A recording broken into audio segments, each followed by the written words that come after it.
kind of have to do in person. I'm sorry, Iowa less blue. There's an in-person component to it. You gotta do it.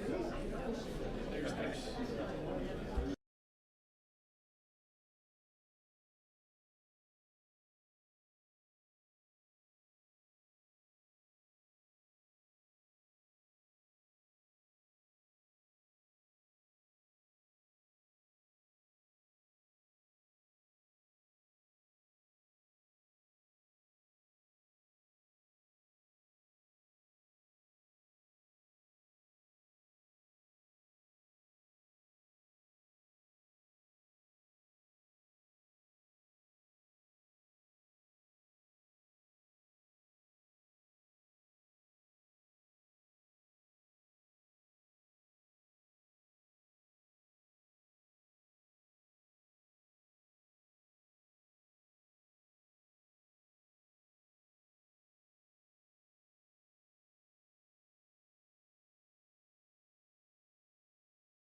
Okay, folks, are we ready to begin? Thank you. Good evening. I'm Joe Ferretti, and it is, of course, my pleasure this evening to be the Master of Ceremonies for this important evening, which includes the presentation of this year's Distinguished Citizen Award by the Potomac District of the Shenandoah Area Boy Scouts Council. This year, that award will be bestowed upon Bill Stubblefield, a most worthy recipient. I will wait till later in the program to deliver a few remarks of my own and to invite a couple speakers up here to also deliver remarks regarding this remarkable man, Bill Stubblefield. But before I do, we have a couple formalities here that need to take place. And first of all, if you look at your program, you'll see that Rob Mario from WRNR was to be joining me as co-master of ceremonies. Rob, unfortunately, has been delayed in Baltimore dealing with a family matter, and he's been in constant contact with me, and wasn't long ago that he alerted me that I was going to be solo this evening. So here I am up here with my name tag. Pat Wilkes told me where to wear it. And you'll notice that, like everybody else's name tag, it just has your name on there, except for Bill's. His phone number's on his. In case the excitement of the evening, he gets a little bit out of sorts and needs some direction home, somebody make a phone call for him, please. But folks, it's a great evening, and it's wonderful to see all the support out here from the community. And I'm so pleased to be here before you. Now, without further delay, please stand as Scout Troop and Cub Pack 23, chartered by St. Leo's Roman Catholic Church in Inwood, presents our colors.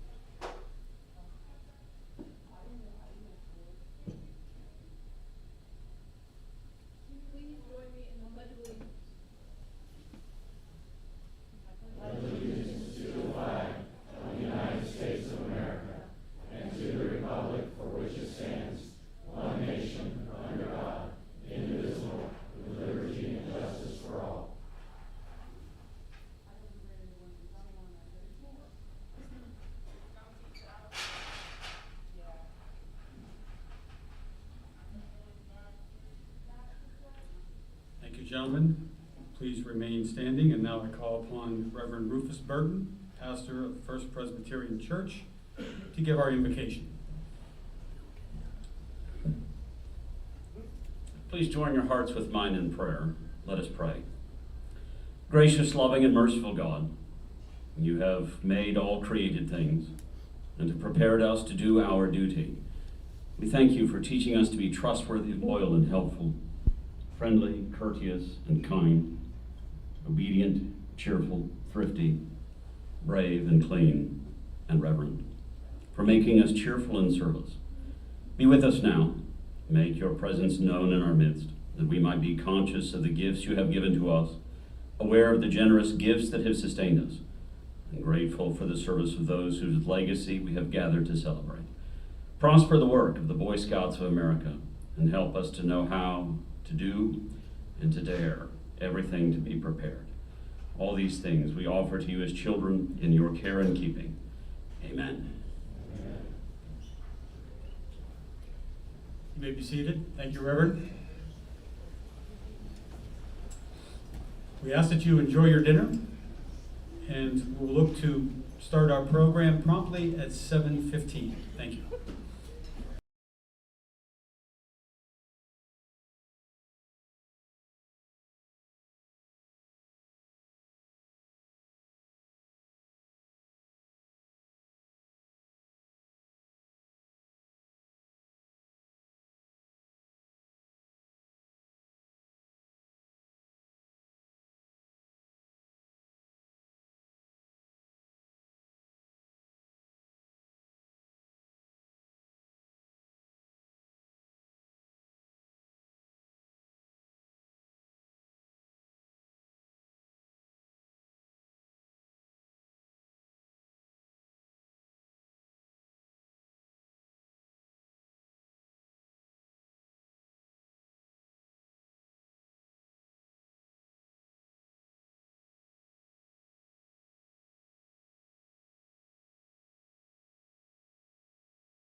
Okay, folks, I know a few of you are still eating, so pardon the interruption here, but we do want to try to keep the evening rolling forward.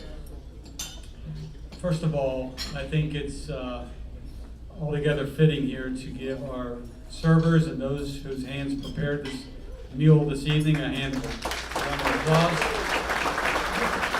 Thank you very much, folks.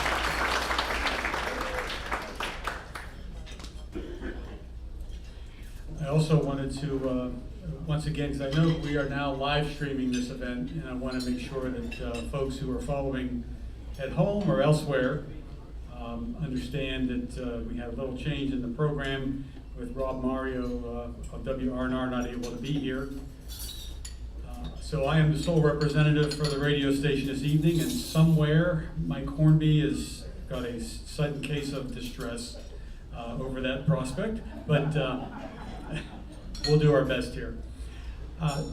Again, I'm Joe Ferretti, and it's once again my pleasure to be here before you this evening on behalf of the Scouts and, of course, on behalf of our Citizen of the Year, Bill Stubblefield.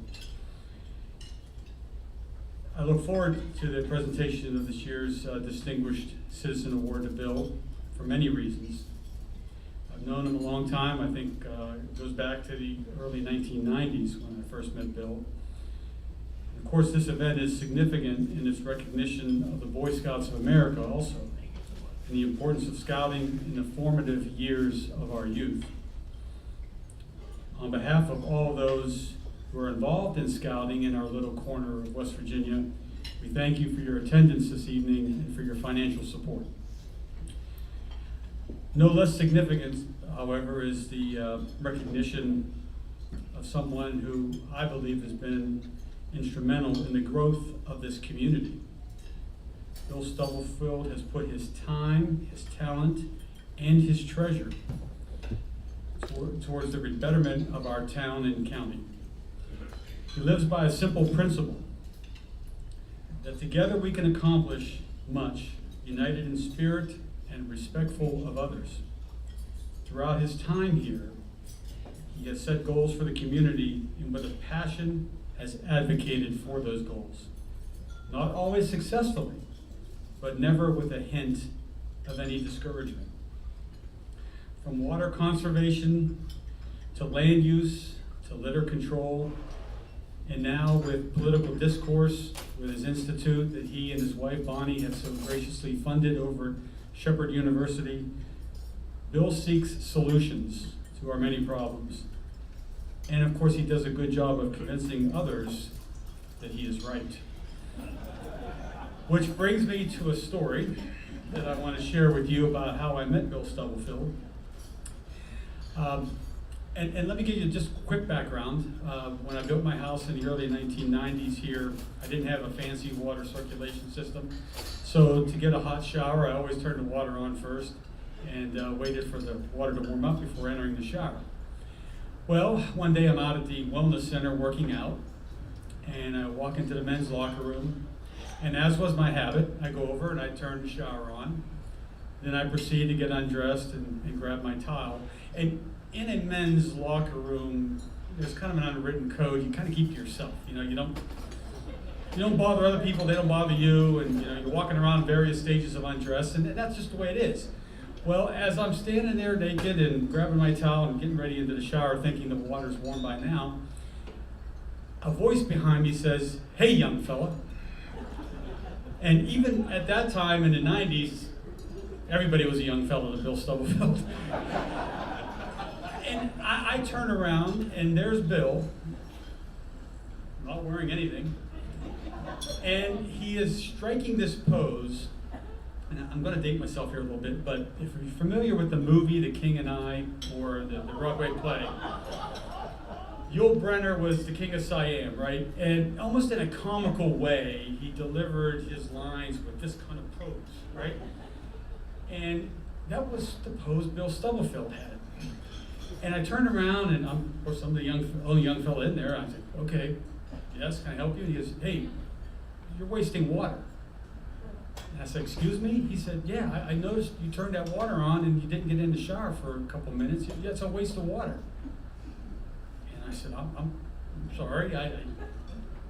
My home, I can't get water right away, and that's what it's to have. He goes, I don't care about that. You're wasting water. So I said, okay, I'm sorry. And at this point, I don't know whether to salute him or tell him, hey, go fly a kite. But so I proceed to get in the shower, get dressed, go home, and I tell my wife, some crazy kook at the wellness center accosted me about the shower and having the water run until it got hot, and she said, I bet you that was that Bill Stubblefield who's running for county commission, because it's his platform about saving water. And I said, well, I don't know. I said, I kind of felt guilty about the whole thing. And, when I think back to that, the principles that Bill was living by back in those days, he wore them on his sleeve. He believed in them, and he did have that as part of his campaign. And we know he got elected to the county commission, and he continued to beat that drum, even as an elected official. Back then, I voted for Bill because I believed in a man who stood up for his principles, even if it was to totally naked confront me about it. I didn't have a vote for this evening, with the Scouts and their leaders deciding that he was worthy of their Distinguished Citizen Award. But had I had the vote, I would have again made it for Bill Stubblefield, because he's, over the years since that episode at the Wellness Center, I've learned he is a man of principle. He sticks by them, and I love that consistency about him. And I love the fact that not only does he believe in his own principles, but he also respects what others believe, and I think that's what makes him such a worthy honoree this evening. Sure, I do that.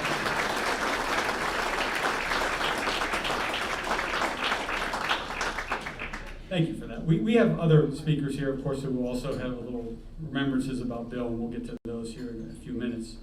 But first, let's not lose sight of the fact, and Bill would be upset with me if we did, and that is the importance of scouting for tonight's event. So without further delay, let me call upon Richie McCune to come forward and talk a little bit about scouting. Richie?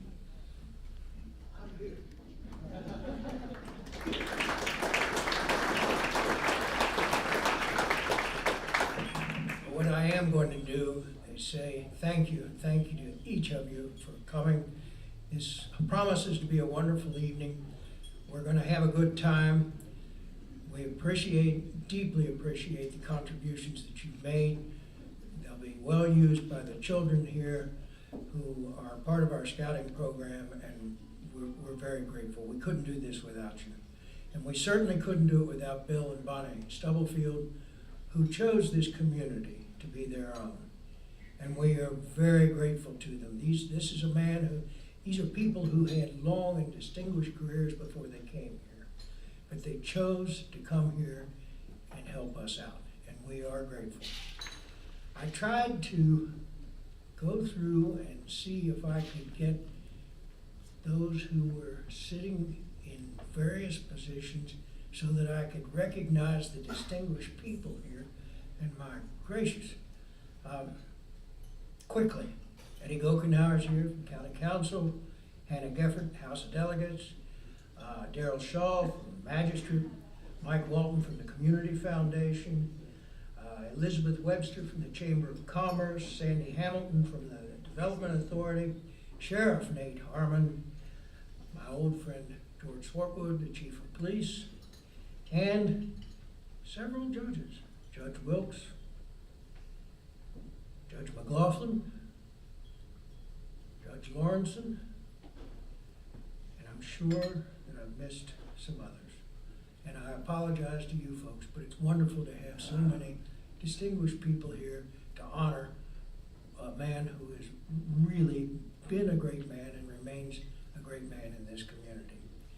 Now, having said that, I am going to turn this program over to one of our scouts. And I had the privilege of sitting on this scout's board of review when she came up for her eagle. And it is a she, one of our earliest female eagles.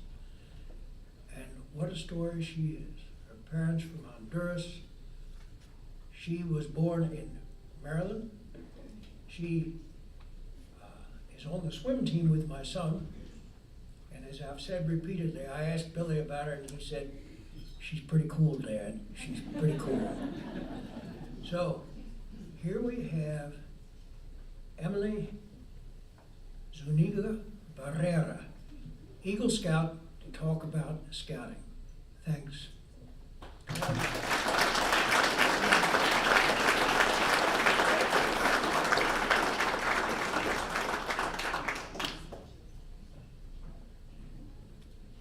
Hi everyone, good afternoon. My name is Emily Zuniga.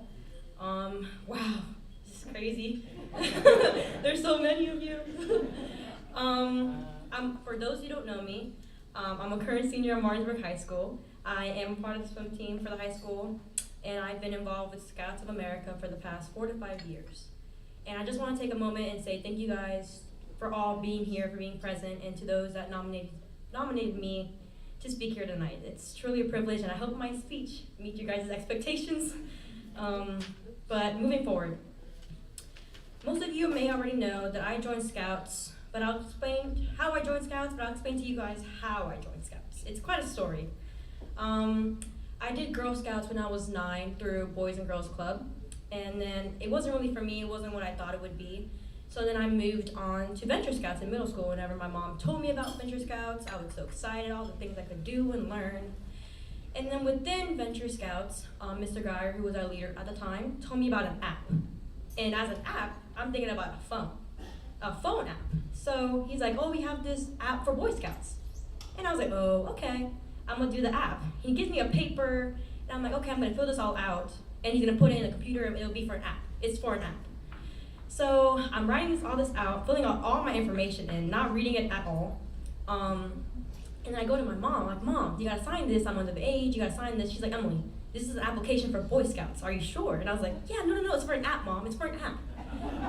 And it wasn't until I gave the application to Mr. Geyer, and he said, congratulations on joining Boy Scouts Troop 25. And I was like, great. And from then on, it's been the best. During Scouts, I've learned a lot. I know that the Scout motto is to be prepared, and to be prepared is to be ready, to be willing to help at any time. And that's really stuck with me for as long as, since then, really. During Scouts, I've been to a lot of camps, such as NYLT, National Youth Leadership Training, and I got invited back twice to be a staff member, which is amazing. I love doing it. I've earned 44 merit badges, and it was quite something, especially during COVID. And those merit badges have definitely saved me, and it worked in my favor. And there's actually a funny story to that.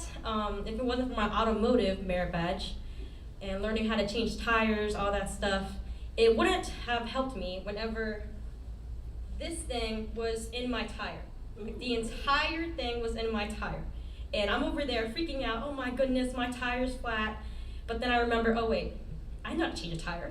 So then I'm with my best friend, I'm like, you know how to change a tire? He's like, no. I was like, don't worry, I can change a tire. So then I'm over there and I can just hear my dad telling me how to change a tire. So all I know is like, you gotta do it this way in a store, Emily, in a store. And I'm like, I'm doing the store. And it's helping me, and I put the donut on and I never felt so accomplished. I was like, yeah, I did that. He couldn't do that, I did. And definitely, I loved doing that one. And my mom just told me ahead of time, before coming in here, that she didn't even fill in my paper, she didn't even turn my paperwork in. So I don't even have it yet. No, so whoever does that, make sure you put that there. I'm a chapter chief for our district for the OA, and I'm a den chief for my sister's pack at 25. Many people assume since I'm a girl, I won't be able to catch up or do as much as the boys do, which is completely wrong. The boys there are actually really supportive. They're very encouraging, and they're there whenever I need them, especially during NYLT. In my patrol, we were the Banana Republic. We called ourselves the Nanners. I loved those boys. That was an awesome troop to be a part of. And they loved me too, to the point where they named me their queen. I was the queen of their troop, so you know I was like that.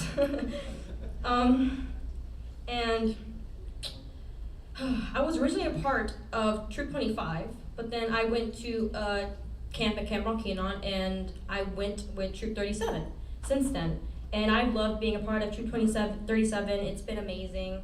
They're very supportive of me, very kind to me, and they were very accommodating with me whenever my busy schedule. Oh my goodness, I'm very busy, especially with Scouts. It was something. They helped me a lot whenever it was my Eagle Scout project. And it saddens me that I was doing some research about I think in Maryland, I believe, I'm not really sure, that they are still not allowing girls to be a part of Scouts of America. They want to keep their troops traditional, which it hurts because, I guess they believe that girls can't really do as much as the guys could. And it saddens me because I'm standing here tonight just not representing Scouts, not representing myself, but I'm representing the girls that came before me and the ones that are following after me, especially my little sister. She is gonna be, yes you, you're gonna be up here soon. So I'm doing this all for them. I'm doing this for my mom, my dad. They were on top of me. Oh my goodness, they were on top of me, as parents should be.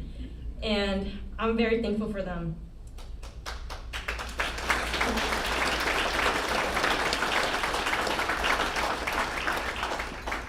Now to the good part. Scout has definitely helped me express myself and definitely helped me with connections.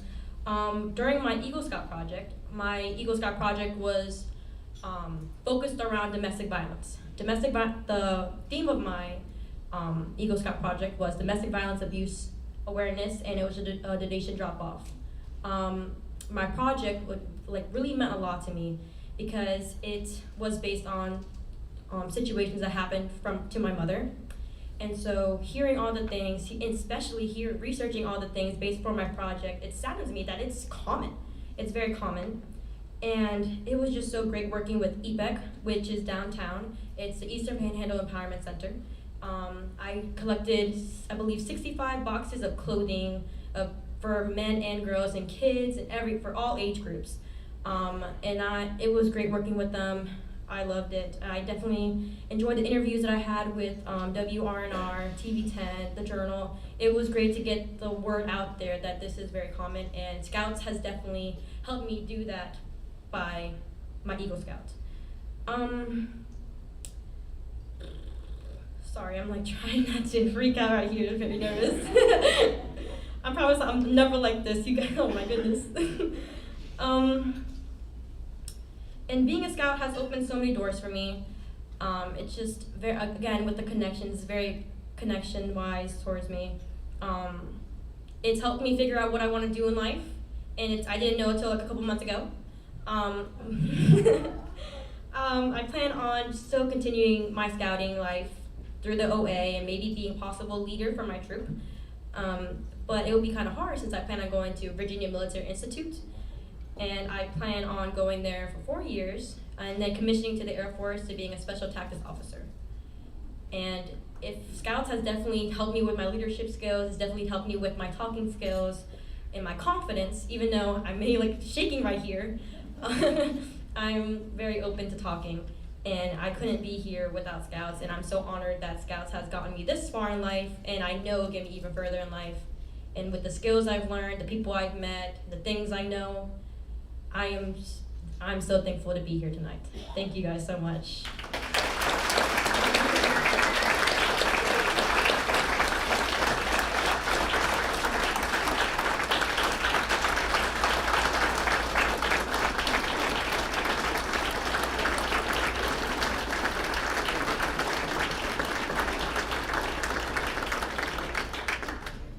Emily, congratulations, and what a wonderful example of the possibilities that exist with Scouting.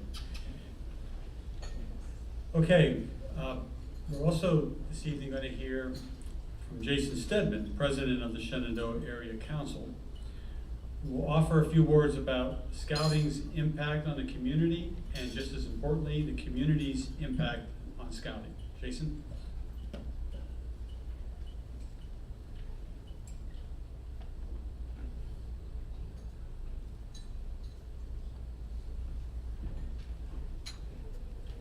So go follow Emily, they said. That'll be good.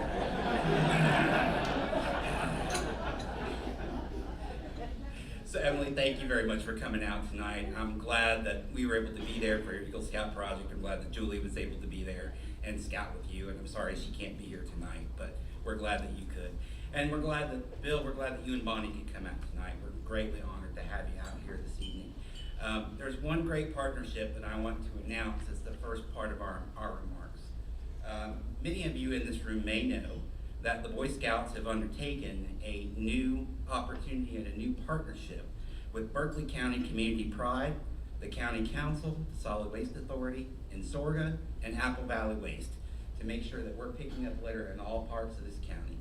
We're going to have roadways that we're going to adopt, and we're going to have scouts out picking up litter every 2 weeks to make sure that we get this project going and keep it going. So this weekend, Saturday morning, we all got together and kicked off the project, and we went and visited our first scouts. And I'm glad to announce that our first scouts were picking up litter on the bike trail. And by the time we got there, they were out and they were picking up garbage in the parking lot. And before they even got out of the parking lot, they gathered their first bag of garbage. So we were very, very proud that they were able to get that. By the time they were done, they had cleared 16 bags of litter and garbage off the bike trail. And that was for our first day. The second day was down in Inwood off of Novak Drive. They got over 20 bags of litter and garbage off half mile of roadway. 20 bags off a half mile.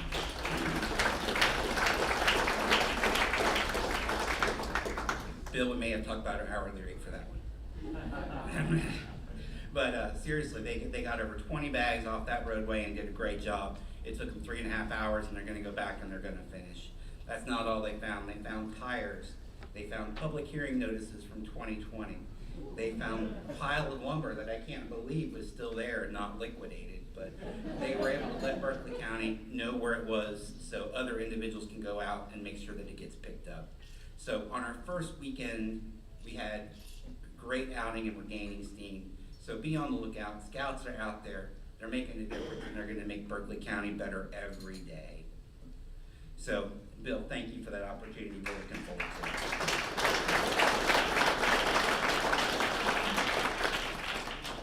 So I want to tell you a little bit about what Scouts have done in this community and what some of our Eagles have done to make sure that they're providing service to those in Berkeley County. So there were 16 Eagle projects this year in Berkeley County. And that's great considering we're coming out of COVID, we're coming out of a lockdown, kids are getting back and they're getting involved. So this is a time when all of our scouts need to get out of the great indoors, get back outside, get involved, and do the things they need to do. So this year, there was a disability ramp with rails put in at a church in Bennington. The Smokehouse Cemetery was rehabilitated. There was a flag retirement box put in at the VA.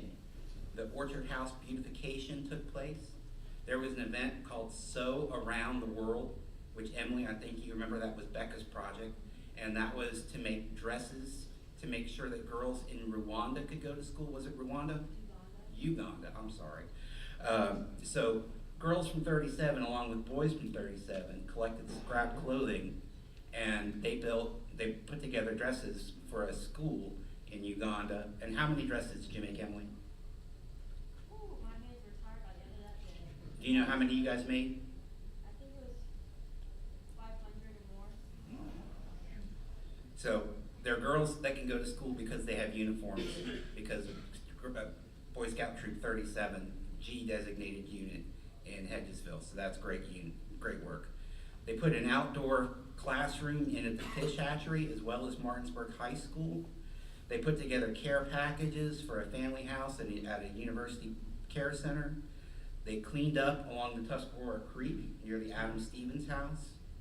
They put together a play set at the Second Baptist Church. They worked on the master's closet storage, where they completely took everything that had been out of storage because of COVID, were able to reorganize it and help a charity get back on its feet. They helped clean up all of the entire Hedgesville town limits, which is another big litter to quick pickup. They worked on Hedges Chapel for maintenance and repair. They worked for Sea Caplos and Fish's food collection. And somebody did a domestic violence awareness project and food and donation drive for the Eastern Panhandle Empowerment Center. So these are some really great projects that got done throughout the county, and I'm thankful for all the Eagles that got that done. So Emily, everybody needs to download that app before they go home. And I didn't realize that you were gonna set the tone of the evening about changing a tire, because that keeps coming up. You gotta think about that one for a minute. It'll get there, percolate, you'll get, okay. And I wanted to let you know, several years ago, I was sitting on a young man's Eagle Border Review, and it was when Scouts BSA first started letting girls in the program and first did the G designated units. And we're asking the young man at his Eagle Border Review, what do you think about girls getting in the program? This young 17-year-old man looked at me and said, I'm glad they finally get this opportunity. And Emily, I'm glad you finally got this opportunity, because you did a great job in your scouting career, and I appreciate it. So one thing you guys don't know is that Emily was my daughter's first senior patrol leader. And she was there when my daughter came in as the first night of her scouting career, and immediately was welcoming and teaching and working with the new scouts. She had great drive and determination. Emily, you're an excellent leader. You're doing great work. Emily, you are going to change the world.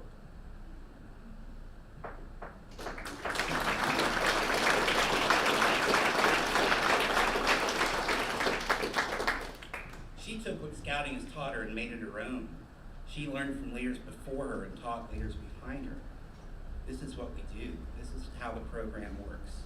We believe in leadership, character development, self-reliance, and service. These are the things we teach. Duty, honor, God, and country. This is who we are, and this is what we do.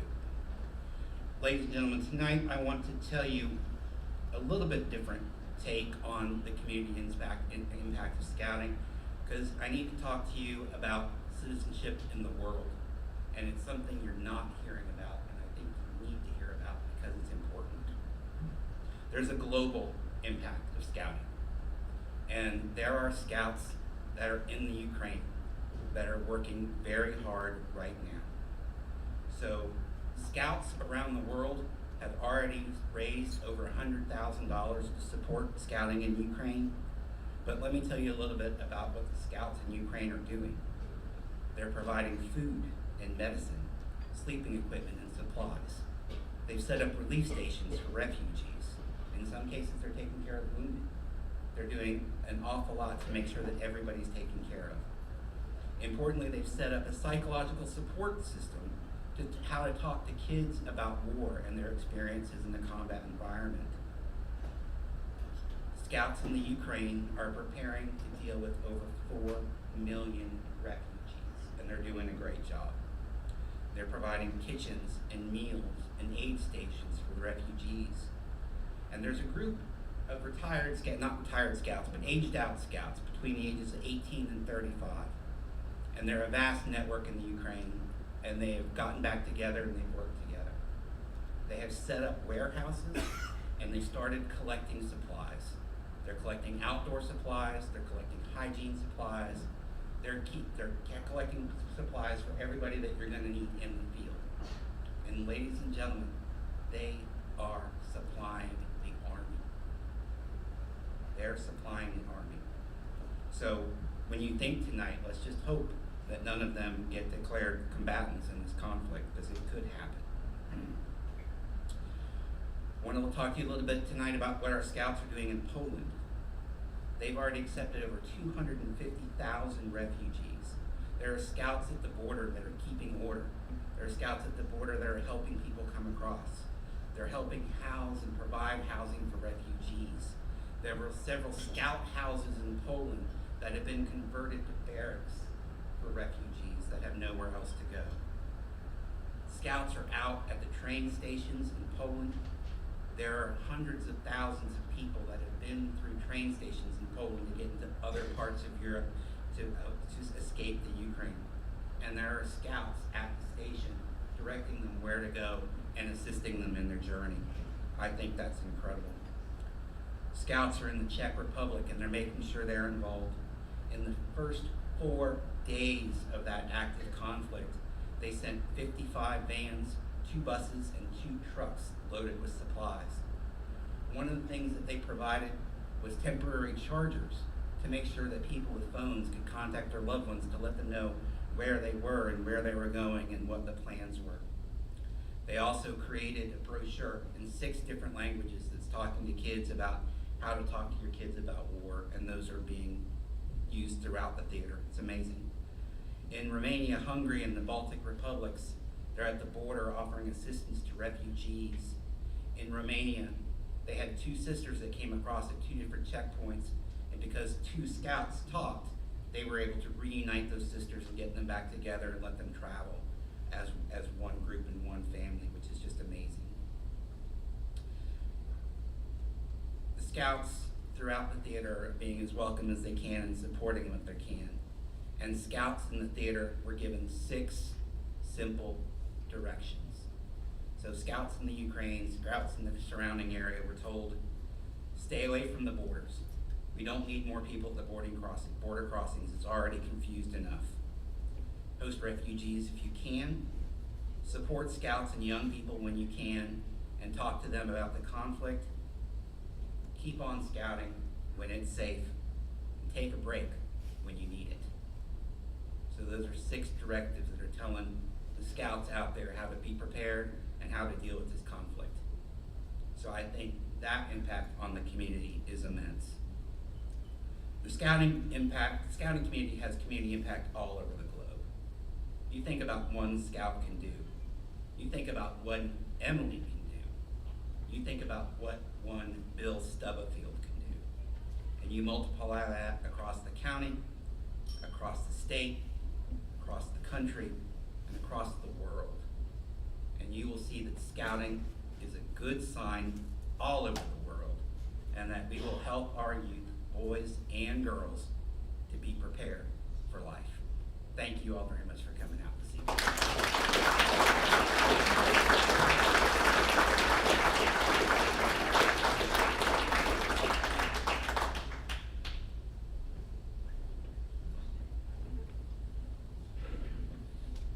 Jason, thank you for those inspiring words, really, about scouting, the impact that scouting has on our communities. I think we all too often have too narrow a focus about what impact there is, and to talk about what's going on elsewhere in the world is really remarkable, and we appreciate you giving us that kind of insight.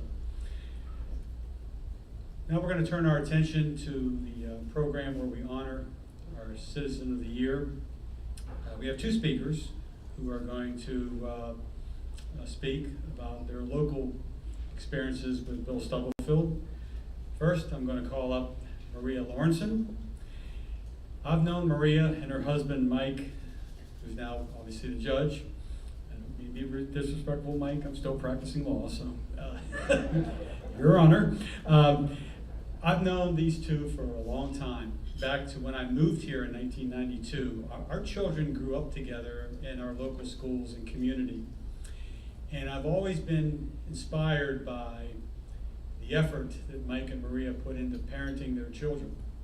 Because I know at the time, and even today, they still live busy lives. And that was always kind of an inspiration to me as a parent and a local professional. And it's funny, when I bump into them these days, as I did with Mike not long ago in the street, our conversation right away turns to the exploits of our children.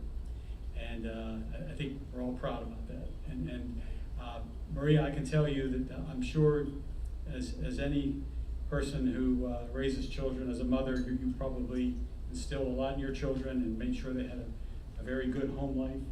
And I often wondered how did you ever find the time to do all the things you were doing with our local newspaper, and now, of course, with one of the most prestigious organizations in our area, hospice? How did you find the time? And I can tell you, though, on behalf of Bill Stubblefield and everybody here, we thank you for taking the time this evening to talk about our mutual friend, Bill Stubblefield.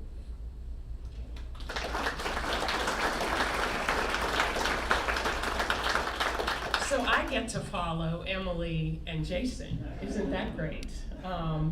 Well, thank you for that, Joe. We have known each other a long time. And I was actually trying to calculate how long I've known my good friend, Bill, and I think it's probably close to 25 years. Now I have to say, I haven't really had a locker room experience like Joe Frey, but I can say that we had many discussions at the Wellness Center over the course of all those years, but not in the locker room and not looking like they were. So I do think that they've been mostly good times together. There weren't any bad times, were there, Will? But really, and Joe made reference to this, I know him, I began to know him from my work as the editor of the Journal, which is a job that I held immediately before the one I hold now. So I've been at Hospice of the Panhandle for 14 years. I was at the Journal for 12 years before that as editor. So a couple of quick stories come to mind during that time. So then, Bill was an elected county commissioner, of course, and that was pre-county council. And he was president of the county commission, as you can read in your program. So one of my claims to fame, or maybe it's really notoriety, is the birth of that wonderful daily feature in the Journal called Journal Junction. So now before you start booing or cheering or however you feel about that, I'm going to tell you quickly, it wasn't my idea. That's what they all say. Right, Chief? It wasn't my idea. Somebody told me to do it. Actually, someone did. It was a publisher who was there for all of a year. And he said, Maria, I think this is going to be a really good idea. And I'm like, I don't know, So he had launched a similar feature at his last paper, and he thought it would be a good feature to have here. So more than 20 years later, probably more than that, it's still going, but I'm getting away from the Bill Stubblefield part of that story. So one day, Bill calls, or maybe he came in, to tell me all the reasons that Journal Junction should go away. It's anonymous. It's mean-spirited. Most of it's unverified or unable to be verified, and people say whatever the heck they want with no repercussions. I think it kind of sounds a little like social media today. What do you think? At any rate, he was very articulate, very passionate, of course. Everyone in this room knows that Bill's very passionate. And probably, I think that he was that passionate because he may have been the subject of a couple of those comments. I don't know, Norwood, what do you think? So I told him that I personally listened to, and sometimes I even typed in those comments, and that he should really hear the comments that I didn't let get in the paper at the time. So he kind of went on, as Bill can do when he's passionate about something, and I told him as I listened intently that I appreciated what he had to say, and promptly explained that Journal Junction was not going to go away. So fortunately, he didn't go away, or maybe he did, but then he came back, and he forgave me for that. And of course, the feature is still going strong, even though callers today seem much more focused on the national scene. However, interestingly, just this week, he's looking at me, there was a caller complaining about something that was written in an op-ed piece by about a mutual friend of ours, Scott Widmeyer. And Scott and David Avella were instrumental in the startup of the Stubblefield Institute, as some of you may know. The Junction caller had criticized Scott for writing something they perceived as a campaign ad for Congressman McKinley.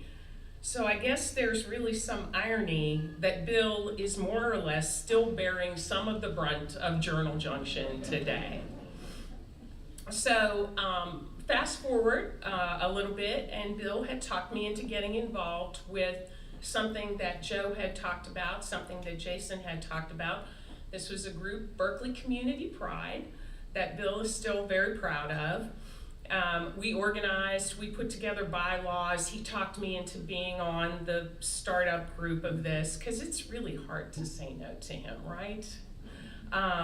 So we came up with a couple of projects and put together a grocery bag decorating project, and we spent many brisk Saturdays, where's Jason, doing just what the Scouts were doing last week, picking up trash or collecting paper to recycle out at Quad Graphics.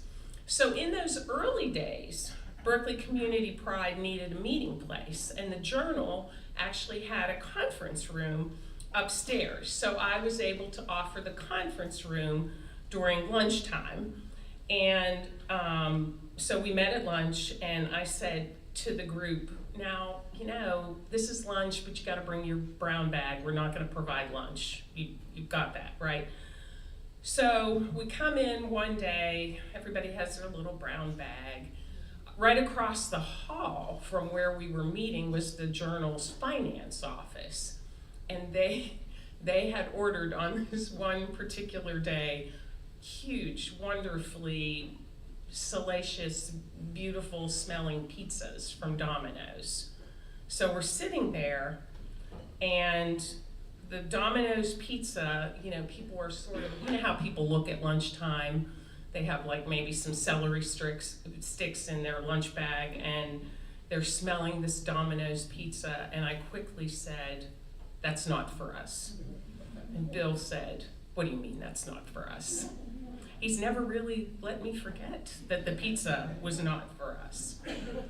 So I've watched Bill over the years in action. We know that he's always been a great community servant dedicated to Berkeley County, the Eastern Panhandle, the whole state of West Virginia, and really the nation. In most recent years, I've been privileged to see him as part of the board of directors at Hospice the Panhandle, where I work. And Bill, as many of you know, really respects the process. And there are a couple people in this room that certainly understand that, Diane Daly being one, sitting on that board and listening to Bill's comments about how the process should really work.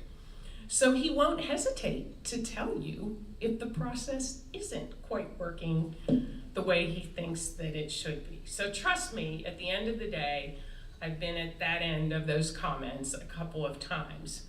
However, Bill always will tell you very respectfully, and even if he's telling you something you don't want to hear, and I'm happy to say that he remains your friend, even if he doesn't agree with you. So I'd be remiss if I didn't mention Bill and Bonnie's enormous generosity in this community. We've already made reference to that a couple of times. They've made many contributions to many nonprofits, the establishment of a fund at the Eastern West Virginia Community Foundation. We've already talked about this, to help fight litter. Bill is clearly very passionate, and I think everyone is probably well aware of the Stubblefield Institute, what it's done over the past several years. Civil discourse in the political arena is so needed, and something the Stubblefields really feel passionate about. The Institute has brought in amazing speakers and has managed to be successful even during the pandemic. And Bill and Bonnie support many, many other worthy causes in Berkeley County, and I'm happy to say, certainly Hospice of the Panhandle.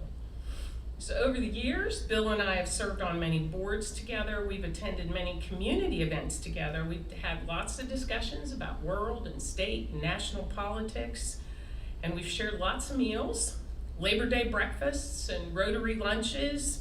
Some are more formal, like this one, and some are more casual, really down by the fire pits.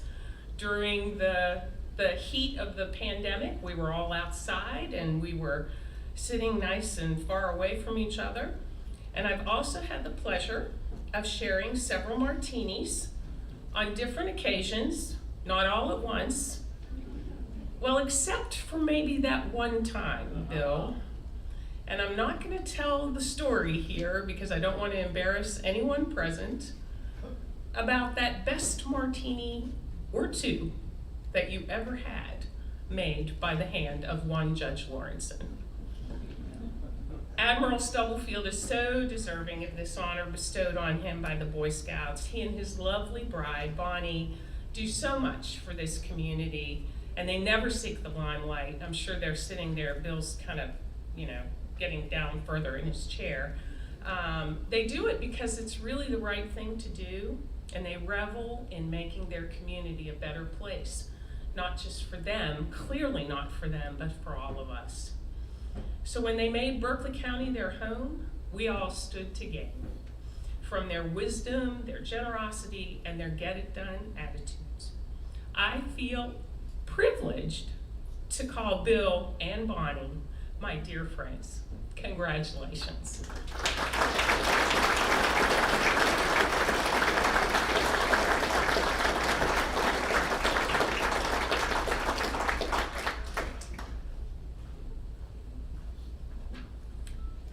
Our next speaker this evening is Chris Wilkes.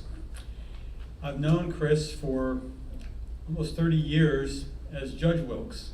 I've had the honor professionally of practicing in front of Judge Wilkes since the first days he took the bench in 1992. Never once in his courtroom did I feel that he was doing anything but his level best to administer justice and serve this community with distinction. I miss practicing in front of Judge Wilkes, as he now has, not judging a whole lot these days, enjoying semi-retirement. But no matter what extent, Judge, you are in terms of the level of judging you do, for me and many others in this room, you will always be considered the Honorable Chris Wilkes.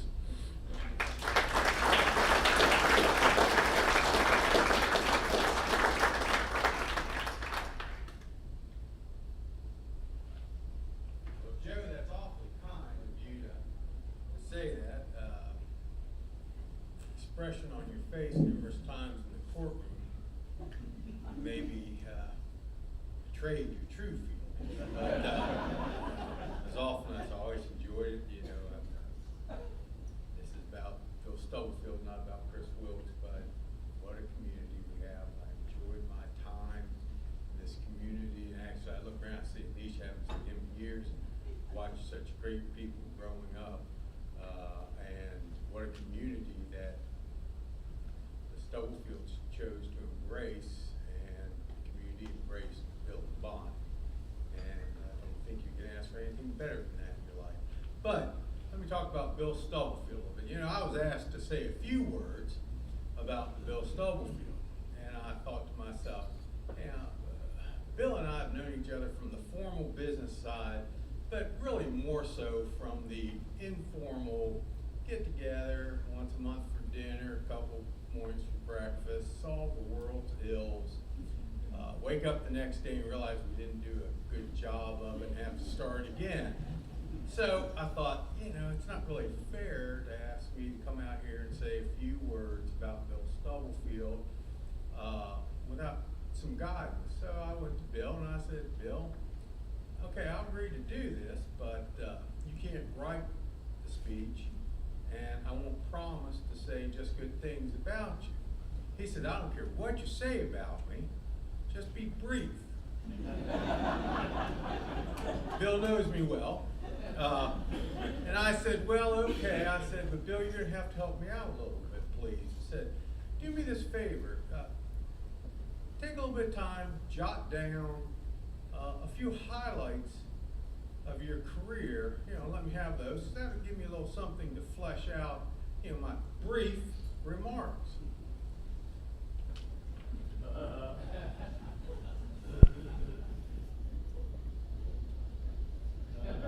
Bill comes back to me with the highlights of his career for a few brief remarks. I I said, oh my. I said, well, I don't want to leave this just a professional thing. I said, Bill, I also like to know a little bit of highlights about, your wife is an awesome individual. As I said earlier on, sitting between Bill and Bonnie Stubblefield having a cup of coffee, I now realize how the 600 felt that Tennyson wrote about. PhD to the left of me, PhD to the right of me. I think it's best for me just to shut up and listen. So I said, just give me a few highlights of your time with your lovely wife. That box is still in the car. I'm a little too old to carry it. So I thought to myself, Joe knows me well. There are a few others in here.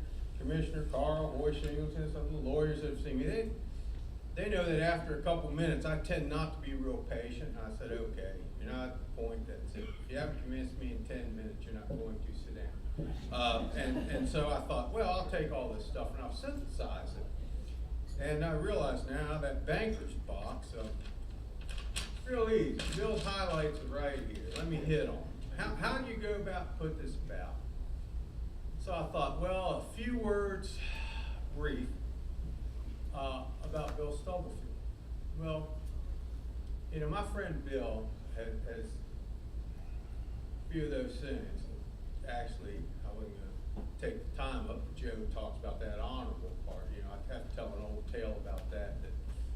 Some of us knew Spike Maynard. Where's Richard? Your classmate, Elliot, good old Spike Maynard, once told me when I was a young judge, and he was older. He liked Richie, they were classmates older than me. He talks about trying a case down in, I forget if it was McDowell or Wyoming County, and they were picking a jury. And one of the jurors was like Colonel Smith. So at the end of picking that jury, he said, well, Colonel, what branch of the service did you serve in? So I didn't serve in any. He said, well, you must be one of those Kentucky colonels then. That's how you got your name. I said, no. And he said, well, it explained to me, sir, what that colonel in front of your name means. He says, Judge, I guess it's just like that honorable in front of yours. It doesn't mean anything.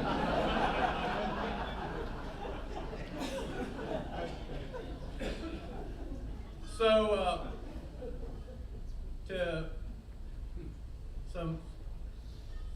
this group kind of gets together monthly. Daryl and Boyd, Mike and Al Draper and some others in here. We kind of refer to. Pardon me? And Tim. Where's my brother-in-law, Tim? There he is. Hi, Tim. I saw Mary Alice. I forget about you always, my dear sister-in-law. I'm a lucky man. I've got a dear wife who has a wonderful sister that they take good care of me, you can imagine. So anyway, we're friends with Bill. So I oftentimes refer to the Reverend Admiral, Dr., Councilman, President Stubblefield. And I thought, well, those words really are the few words that explain Bill Stubblefield. Now you wonder about that Reverend part. It has to go first. The good Reverend here knows that. Reverends that goes before everything, doesn't it? Yeah. Well, our group, kind of by acclamation, no vote or anything else, decided Bill Stubblefield's our chaplain. Now I'm going to tell you, these are distinguished community leaders, people that argue over everything, and we didn't argue one bit. Bill Stubblefield just kind of by acclamation. Bill's our chaplain. Bill leads us in our prayer before our meal every time. Scratched my head when I thought about that. I said, I just don't see why they didn't pick me. That kind of explains it. The type of individual is Bill Stubblefield. All these men who've every experience in life, every political bend, glad to say more on my side than Bill's side, so he loses a lot. But we didn't have to think about it. Here's a man who we respect so much for his religious beliefs, his moral beliefs, and his true feeling of fellowship for humankind, that he leads us in our prayer. What more can you say about something? Let's go down. Doctor. What's PhD? The pinnacle of your educational concept. good doctor. I gotta say a few things. I'm following Maria. I gotta put a little bit in here. Come on. I don't have any martini stories. Well, I'm not going to tell any. I'm not even going to reference them. So what many of us don't know, Bill's PhD is in geological oceanography. Everyday subject. We all know a lot about it. But what many of us do know is Bill's had over 30 peer-reviewed publications. That's tough.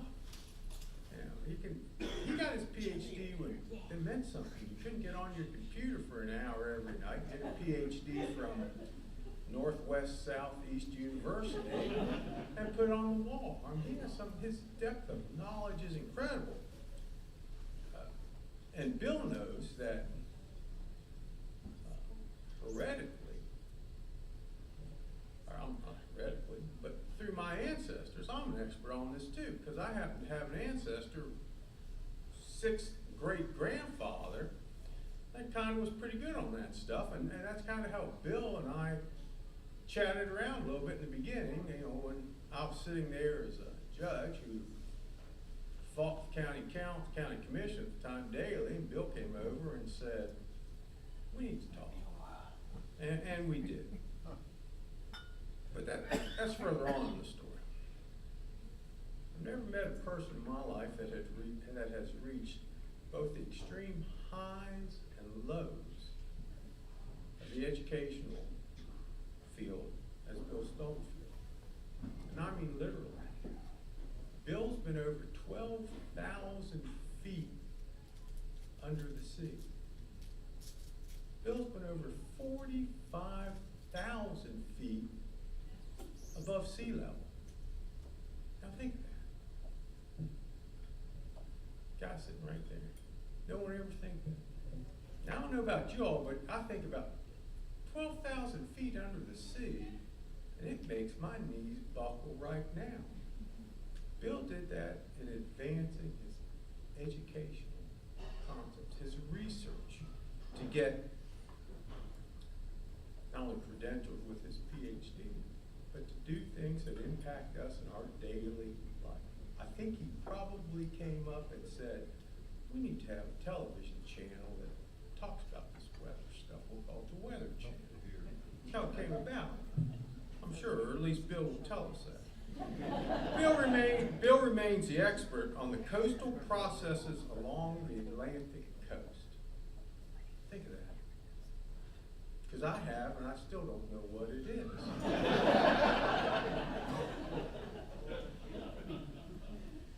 Bill's an admiral. Think of that. I mean, not only did he serve our nation in the Navy, he then went on to NOAA. Went to the top you can be. He's an admiral. The pinnacle. When Bill left NOAA, he was the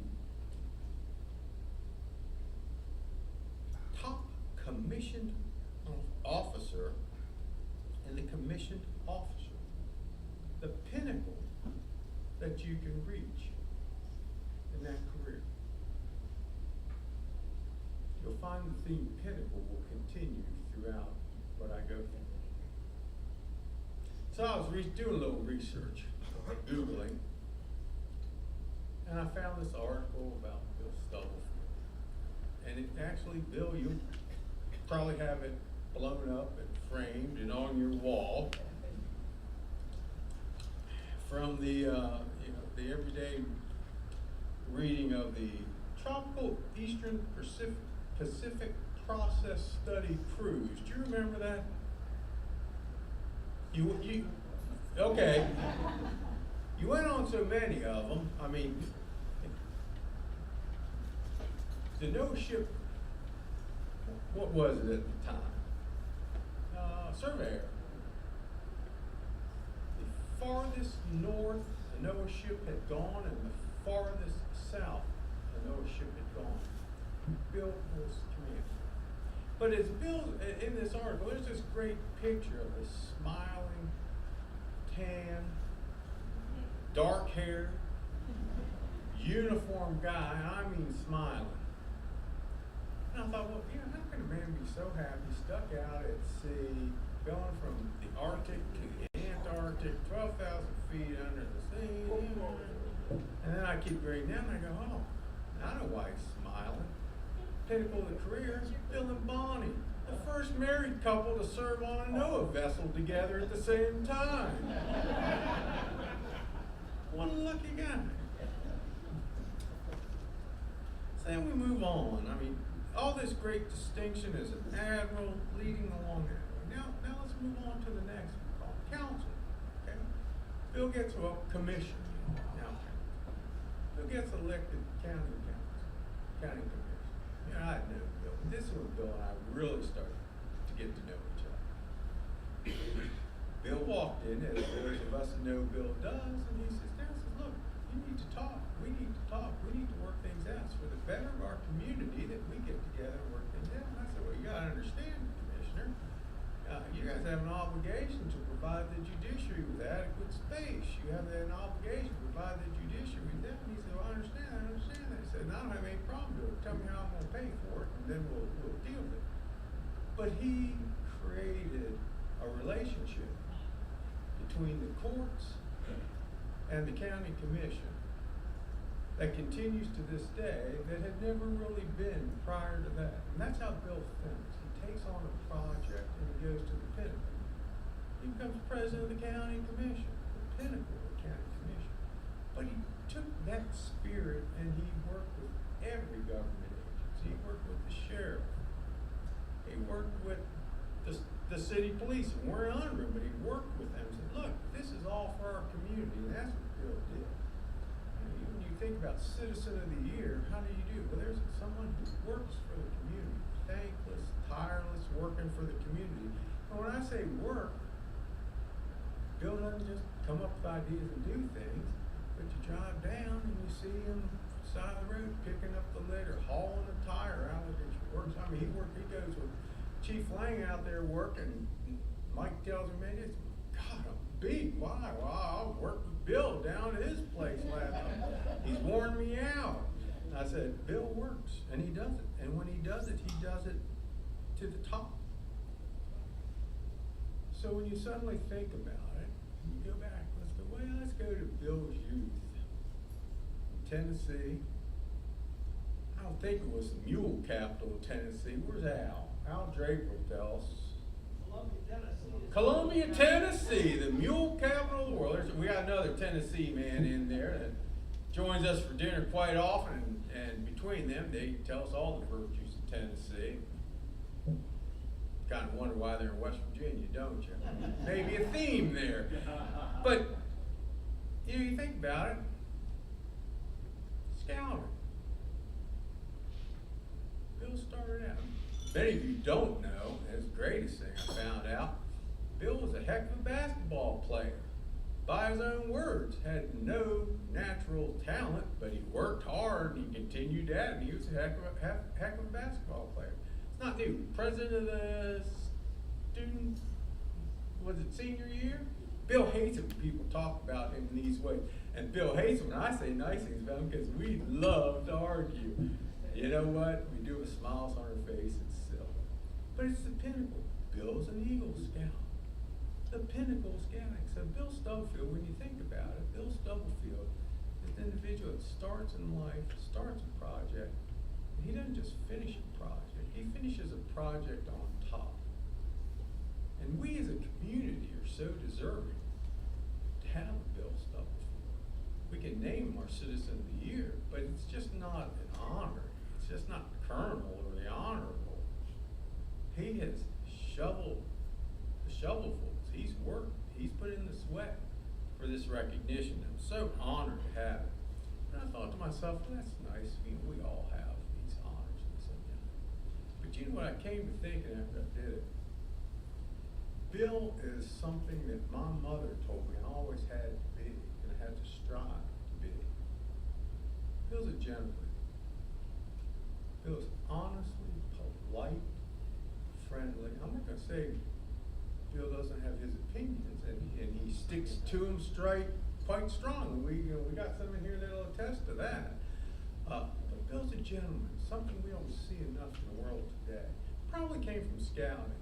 Taught you to be polite. Recognize not only the needs of others, but recognize the interests of others. Even if you disagree with them, and you can disagree, but you can do it in a manner of civility. And you must live life doing what you think's right, with concern for the others. And you must always recognize we're just one little portion in our communities. But like Emily, like the others, my friends, good Dr. Draper, Dr. Powers, Boy Shingleton, Mike Carl, we all go forward. George Schwarber, who I've known longer than just about anybody in this room. You go forward and you add a little bit to your community, and it makes it one that we can be proud. And it really means something. You say, Bill Stubblefield's our citizen of the year. We're really, really proud of that. So Bill, the other volume of the other things that you said I could say, I couldn't find the bad things to say about you, my friend. I'm sorry. But thank you for the opportunity to discuss Bill with you and just say a few words. And I'll make available for anyone both volumes of Bill's short highlights of his career. And I certainly hope it was short enough, right? All right, the reason I could talk all night because Bill said, I follow up and I've got a limited amount of time. The more you speak, the less I do, so I could be here all night long. Thank you all.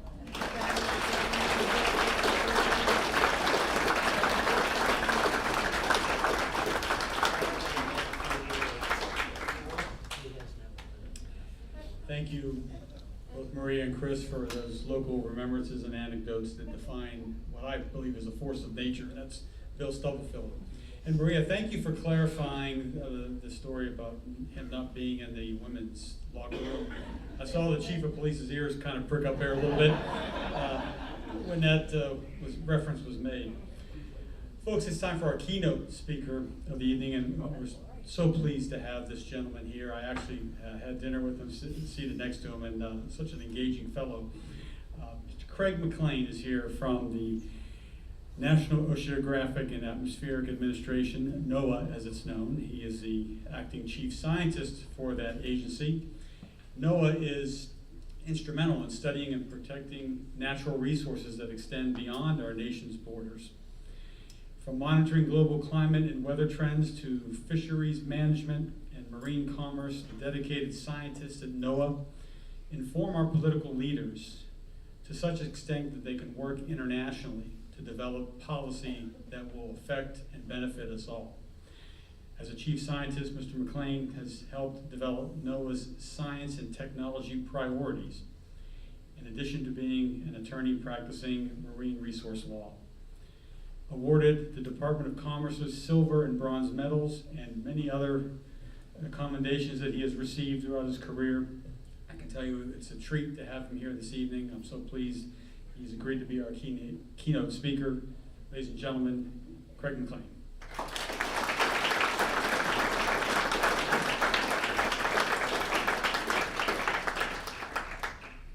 Well, thank you very much. I'm delighted to be in this community.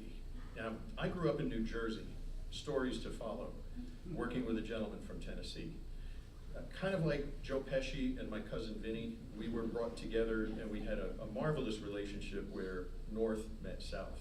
But I digress. I'll take just a moment to tell you a little bit more about NOAA. And Reverend, if you forgive me, in more of an ecclesiastical way, I'd say that NOAA's task is to answer 4 really key questions. 1, how many fish are in the sea? Does anybody know? Good, we don't either, but we're doing our best. We're responsible for guiding human conduct as it would relate to the marine environment and managing the nation's fisheries, protecting whales, protecting sea turtles, which are highly endangered. Next question we have to handle. These are on a daily basis. What's the weather going to be like tomorrow? Well, you do know that because our folks are doing their job. And this is the National Weather Service bringing to you every day the weather forecast that, for those of you who might be in the media, you get the feed, you get the information coming in, and you disseminate it to the public in a similarly responsible way. And we've had several episodes where people tried to get in the middle of conveying the importance of that weather information, and we had to stand tall and stand up for the integrity of that word so that you could trust the word of the forecaster. So we forecast the weather every day. We give those products for free to the Weather Channel, AccuWeather, all the rest of the commercial companies, and then they go farther. We don't put a custom weather forecast out for a winery. Commercial entities do that. But we tell you whether you're going to have a safe day and whether your property will be safe every day.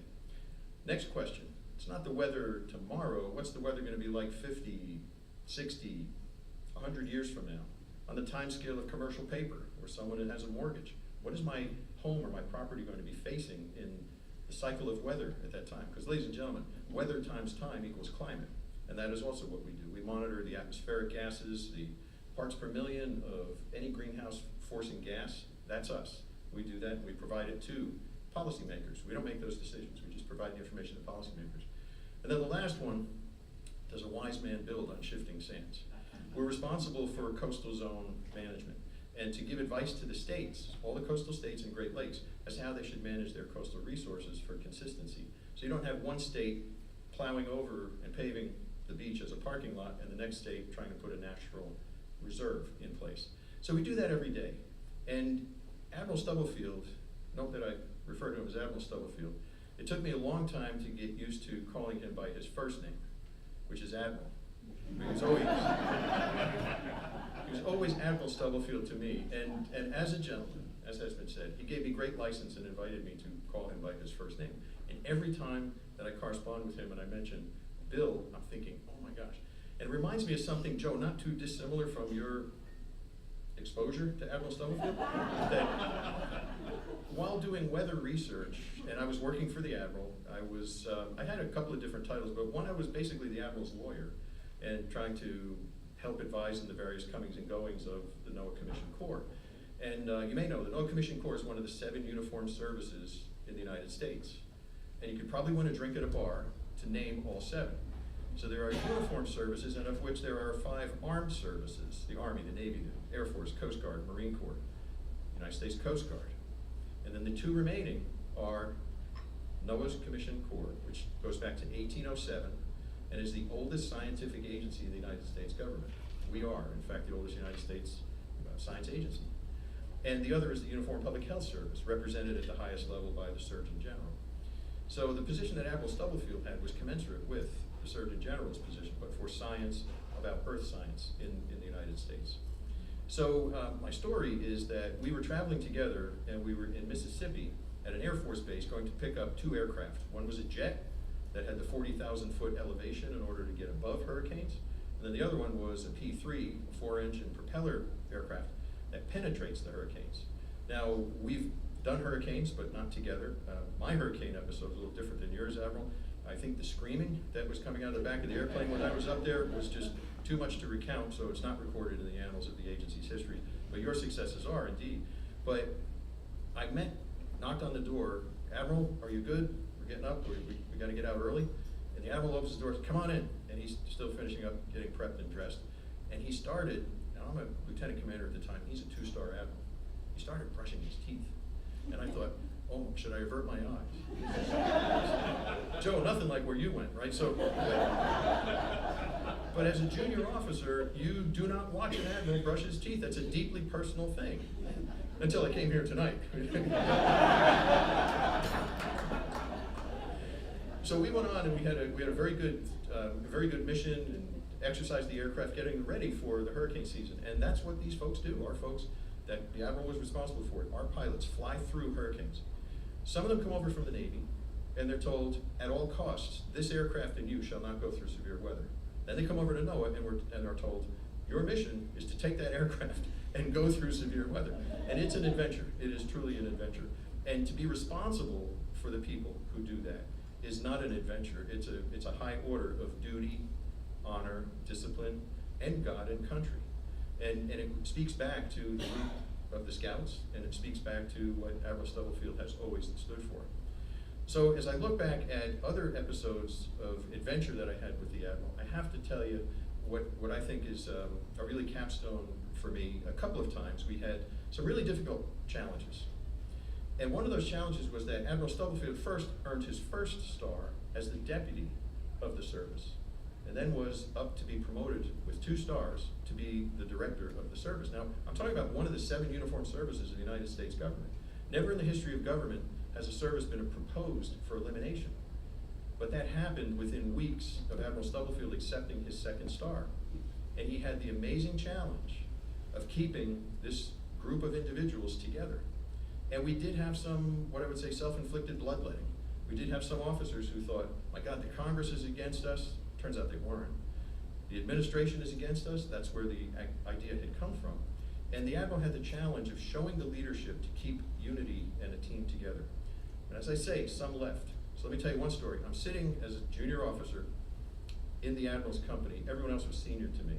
And the Admiral pulled together who he thought was going to be the A team for us to mount the best justification for us to not be eliminated. So we went to the first 3 officers. I hope you remember this, Admiral. Went to the first 3 officers. The first one, he said, so-and-so, can you, oh, sorry, Admiral, my assignment's really busy. I don't think I have time for this, but good luck. Let me know how we make out. So the Admiral, being the Admiral, he said, okay, go. Boom. Now we're down 1. We get to the next person. Well, how about you? Same excuse. The individual thought, gosh, this could be career ending for me. I better go elsewhere. So the Admiral, once again, dispatched that individual.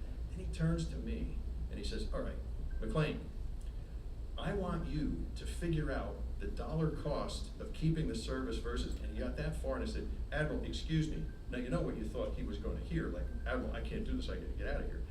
And before I could say anything, the Admiral was saying, get out. Wait a minute, whoa. I'm not a mathlete. But that guy sitting over there, like Christman, was a forensic accountant, and he could do the math. And I said, Admiral, I'm the guy who can sell ice to an Eskimo. Put me up there for these other things. Let this other guy do the math. So that was our first engagement, but it got better. I was a newly minted lawyer at the time. The service had sponsored my education, which really has very little to do with what I do today as filling the chief scientist role. But nonetheless, I started with some pretty aggressive steps that were very different from what a gentleman from Tennessee would be doing in order to conduct the affairs of government and good government. And perhaps one of the smallest and shortest anecdotes would be that we were in a hall sponsored by a national meeting where the Office of Management and Budget, many of you might be familiar with that, basically it's the president's budget officer who heads that office, was describing the proposed elimination of several aspects of government. And there's that look that John Belushi gives in Animal House, for those of you who remember that documentary about college life, where he just kind of gives you that one squirrely looking eye and the brow goes up and whatnot. So as the director deputy director of the Office of Management and Budget says, and by the way, we have some boxes in the back where you could register your opinion on these issues. So that look went to all 3 of us. The Admiral, we spared him of this. He didn't have to have fingerprints on this. We went and we basically stuffed the ballot box on the issue of the NOAA Commission Court. Got a call the next day at the Admiral's office. Your issue is the most important that's come up here. So we were starting to get the visibility that we needed for this issue because there was no justification. It was politics, and you all know what politics is about. But the Admiral had made an agreement with the NOAA administrator who appointed him that in confidence, the Admiral could go ahead and do what he felt was necessary in order to represent fairly the value of this commission corps that flies through hurricanes, that produces nautical charts, that measures the nation's fisheries, and does all of these amazing things for you every day, including the weather. That agreement, I was disrupting unwittingly. So my antics were getting a little bit farther ahead of me. The ballot box and stuffing was like nothing compared to it. Maybe some other time we'll go with that rest of that story. But the Admiral realized I am now jeopardizing the success. So he fired me. And with an email that was sent by the Admiral while I'm in flight going to Boulder, I don't even remember what for, that wasn't the highlight of the trip, the email was the highlight of the trip. But he did the right thing. And he gave me that warning shot. Because by the time I landed, God bless him, he had rethought the issue and said, maybe I'll keep the guy. So I had the firing and hiring waiting for me by email. But it was a definite wake-up call for me, because this shin-kicking Jersey guy trying to use my new law degree in order to stand up for the service was not concomitant, consistent, or showing the duty and the honor of what the gentleman from Tennessee was capable of doing and was doing. and that I learned from that greatly. And I was humbled by that and the conversation that we had together. Now, today, and this isn't about me, but I've had experiences where I have to be a diplomat and represent the United States government to foreign countries in large fora based in the UN. And I would never have had that opportunity if I didn't have the refinement and the finishing that my admiral, first name basis, or that admiral had given to me.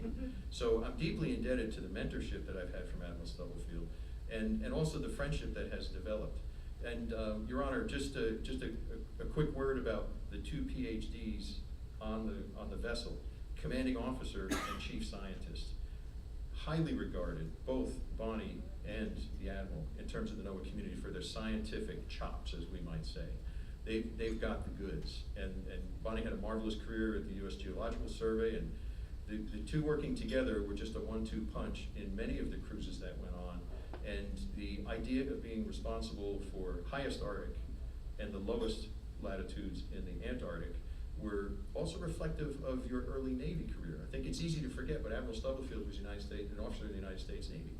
And he served through the 60s, then on an icebreaker, and also on minesweepers. So a very diverse experience and exposure. Then went to NOAA, joined NOAA within a year of NOAA's being created. So he's been with us for a long time.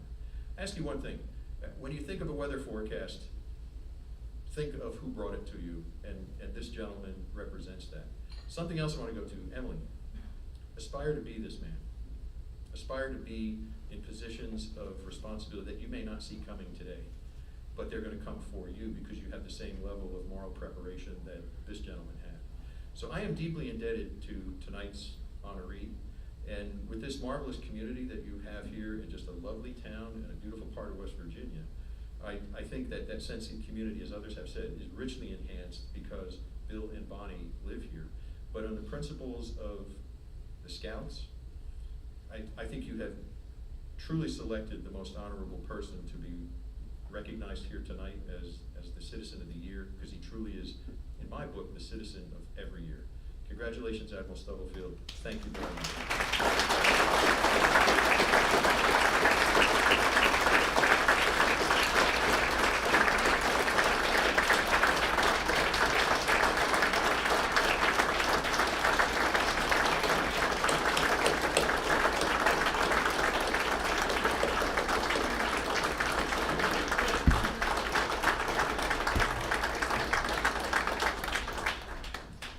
Wonderful, Craig. We really enjoyed that. Thank you again for being here this evening. Now, before we conclude our evening with the presentation of the award, and of course hearing a few remarks from Bill Stubblefield, I'd be remiss if I didn't tell this little story, and I promise it will be 90 seconds. I've told this story before, but it's never more applicable than it is right here. Back in the 50s, at the great learning institution of the University of Pittsburgh, the Harvard of the Allegheny, if you will, Dr. Jonas Salk was developing a vaccine to rid us of the scourge of poliomyelitis. And he injected his own children before the vaccine became accepted, just to make sure that he could prove that it was going to be effective. And in the era where there was no vaccine mandates, he was able to get this vaccine out to the world to conquer polio. At a news conference hastily arranged at a small room in the University of Pittsburgh Medical Center, there were questions and answers. And one young, enterprising Pittsburgh Press reporter raised his hand and said to Dr. Salk, "How could a grateful world ever thank you and reward you for what you've done?" Dr. Salk thought a moment, took a step back, and said, "The greatest reward is the opportunity to do more." Bill and Bonnie, on behalf of our grateful community, we hope that you both continue to have opportunities to do more for this community, because we have benefited so much from your contributions. And now, without further delay, let me call forward Eric Stenger, who is our co-chair, Berkeley County Distinguished Citizen Award Program, and chair of the Potomac District Shenandoah Area Council, and also Robert Garnett, CEO, Scout Executive of the Shenandoah Area Council, for our presentation.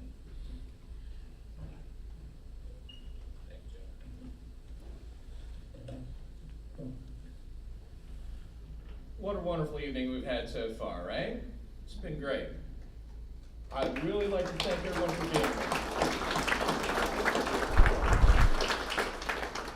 Before I get into more honoring Bill, really want to take 1 minute and just recognize scouting in a different way that hasn't been done yet this evening.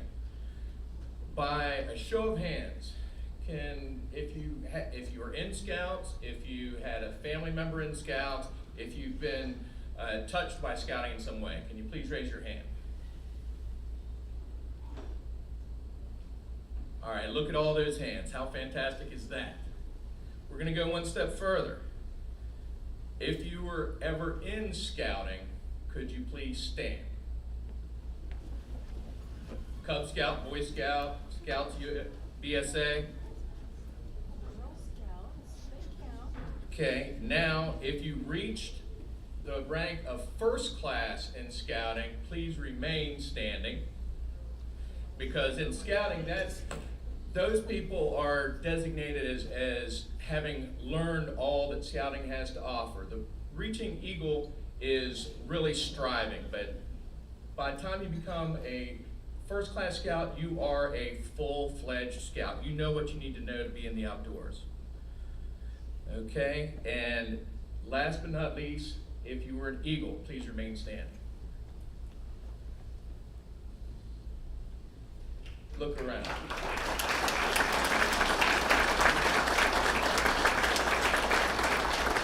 Thank you very much. Thank you very much for that. And thank you very much for the Eagles that stood up and all that you do and continue to do for society. Bill, if you wouldn't mind joining us up here.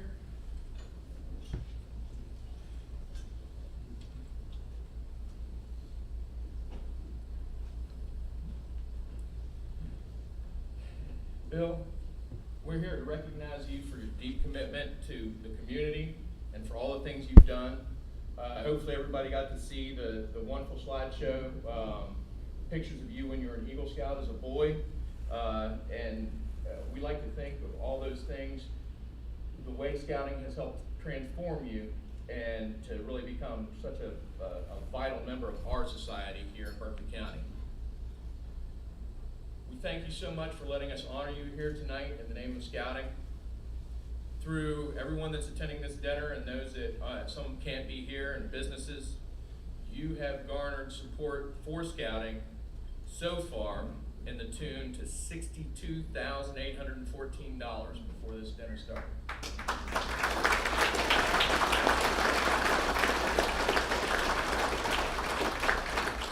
Those funds are greatly needed to continue the great things that scouting does for scouts like Emily and other scouts you see in the room and scouts you may know at home or in your community. For us to continue that program, that funding is desperately needed, especially coming out of the COVID years. So we can't thank you enough for letting us honor you, and it's been a real true pleasure for myself personally getting to know you through this process. If anybody would like to recognize scouting more, there is a pamphlet on your table at your places. You can take those home, share them with friends, review that information, and if you'd like to contact us, all of us are available to receive your phone calls.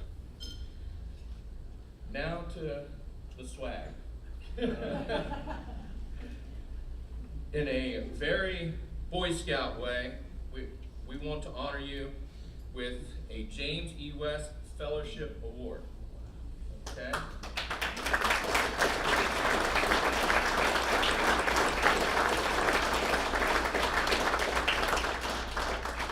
That represents a ongoing donation to our council. So there's a $1,000 donation that has been made in your name in perpetuity that will go into the fund, and that will continue to help fund scouting for years to come. But as we have heard tonight, Bill likes to work hard, but he also likes to enjoy himself and have fun. So we couldn't just be all serious. We also got a little something else for you, a personalized caricature.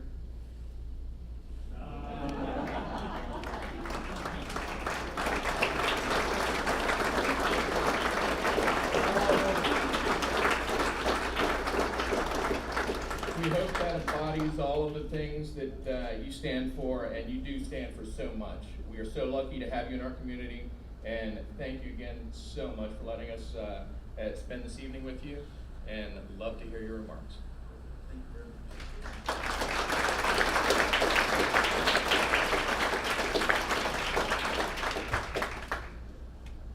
Jim Daly, I enjoyed it more when they were talking and saying nice things about you than saying nice things about me.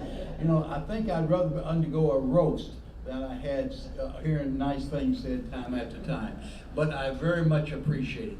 And I also appreciate very much, Judge Wilkes, you being so brief. That was good. The only one longer if I'd had Norwood Bentley get up to talk. We'd still be here. I'm acutely conscious that there's a time limit, and do you realize how long we've been here tonight, Joe? If Rob had been here as well, he keeps saying I had 2 hours. We would have taken 2 hours. So I'm going to modify my comments, son, because I am acutely conscious we don't want to be too late. What I would like to do though is to thank Emily for what she represents. Your parents have to be very proud of you. Your fellow scouts have to be very proud of you. We're very proud of you. So very nicely done.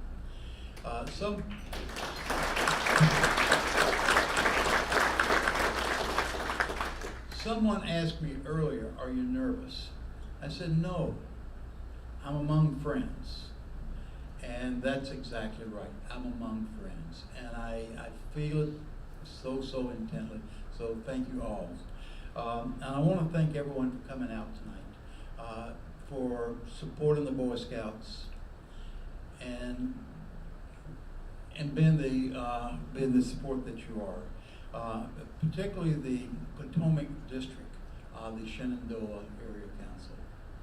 Scouting for Generation has provided the structural framework and the tools to develop young folks into responsible, caring, engaged adults. Through scouting, the young folks have been challenged with jobs, tasks, that they work together, they work independently. From the consequence is that they develop self-esteem and they develop a pride of accomplishment. This is all done through an environment where it's fun, there's comradeship developed, they have a deeper appreciation for the environment.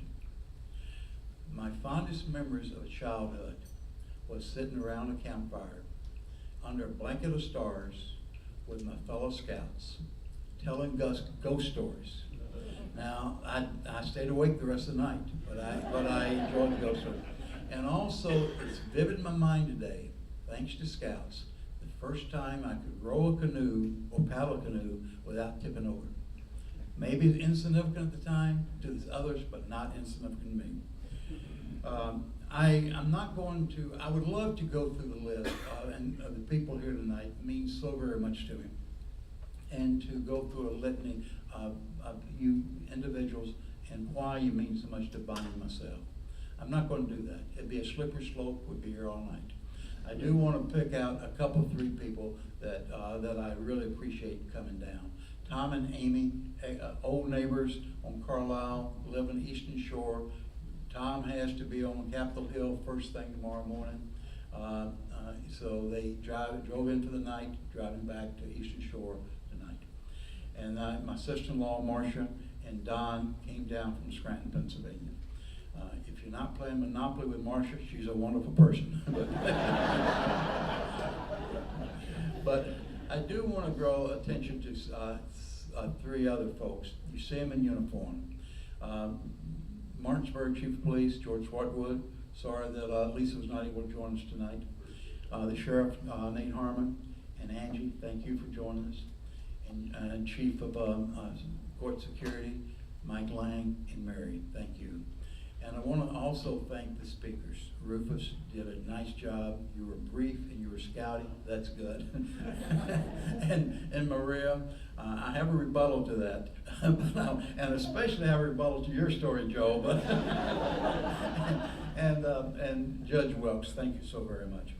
I look at the group tonight, and I see 3 judges, 3 law enforcement, a whole passel of lawyers, and some medical staff. You know, I don't know of any place I'd feel safer than this room tonight with all of you folks, so thank you all. The individual I do want to thank, particularly, I'm going to come back to Craig McLean in just a second, is Bonnie. It's often said that behind every successful man, there is a woman. That's not true in my case, not at all. Bonnie has never been behind me. She's always in front. She leads, she guides, she encourages. Occasionally she even coaches. More than I like, but she does coach. So Bonnie, the greatest decision I ever made was making you asking you to be my life's partner.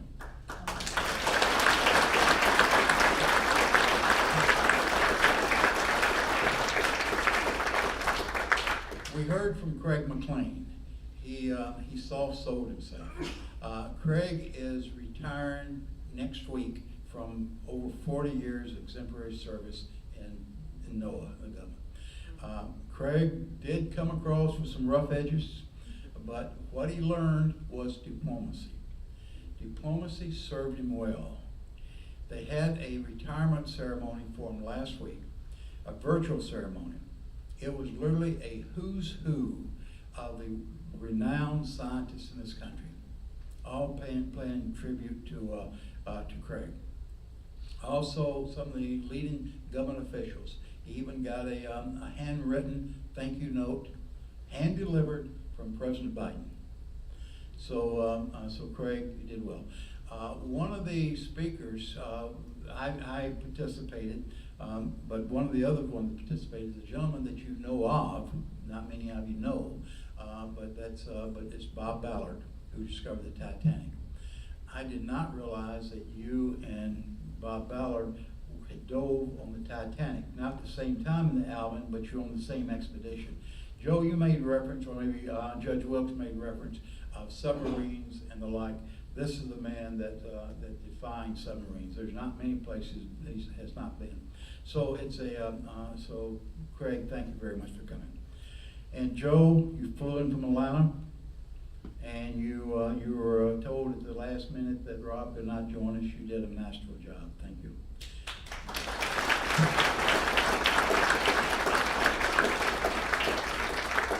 I'm going to do a little different tonight. You've heard my speech. I'm not going to give a speech. I'm not good at speeches. I don't like speeches. What I do like are stories.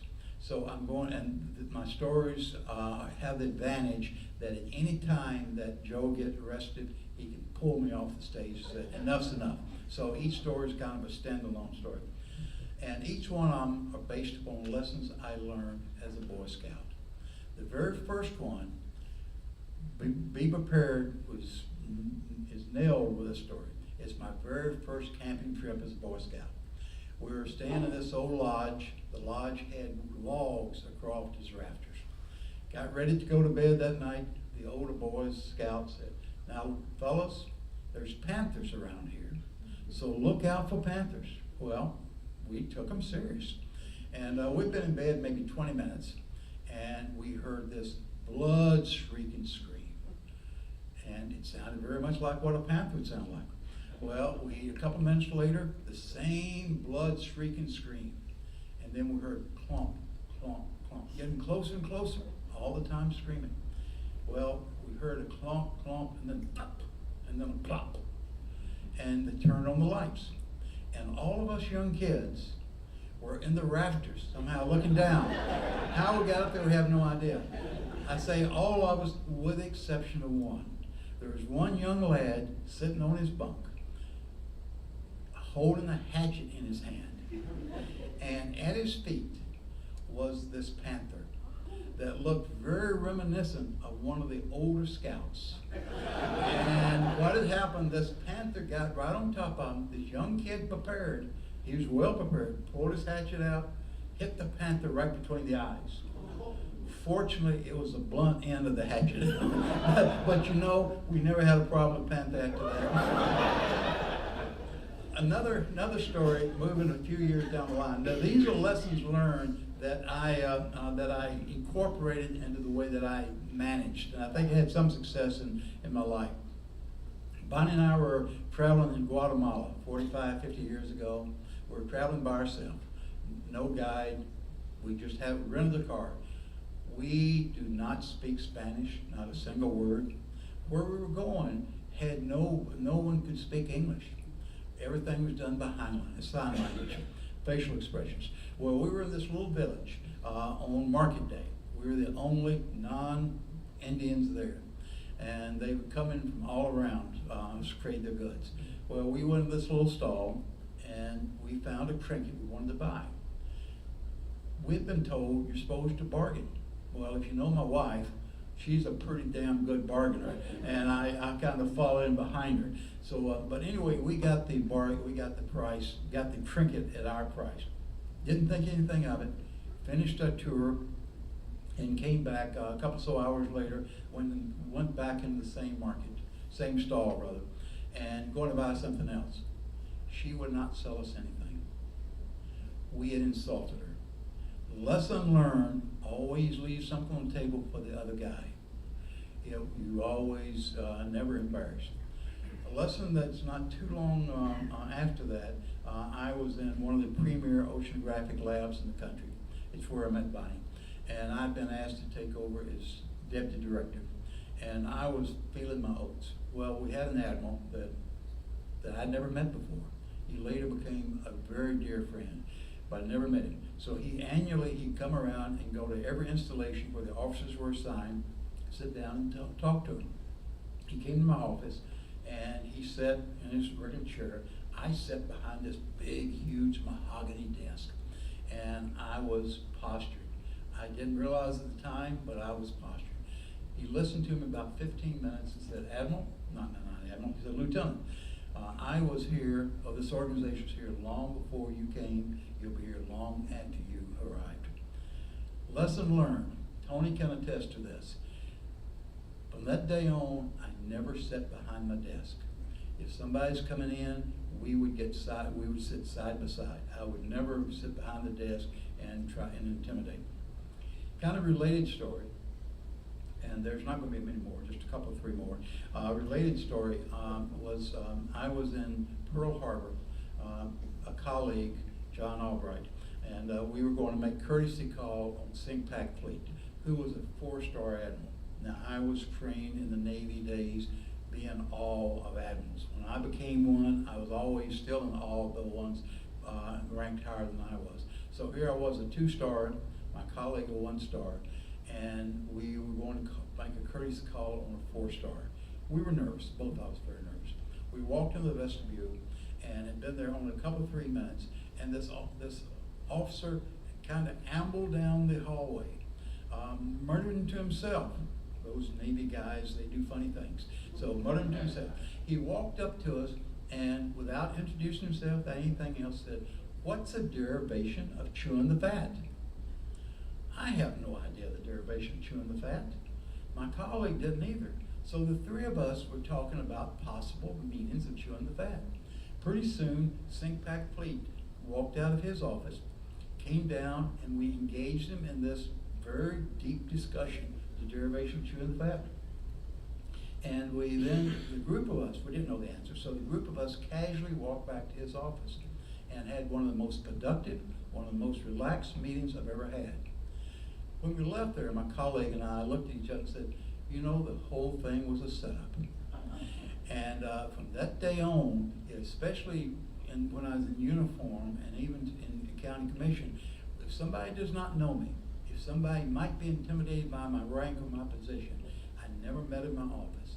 I always would go to them in neutral ground. We would talk and drift back to the office, trying to put them at ease. In the Navy, you're taught to driving ships to be cautious. You don't use full speed ahead unless you have to, unless you're on the high seas.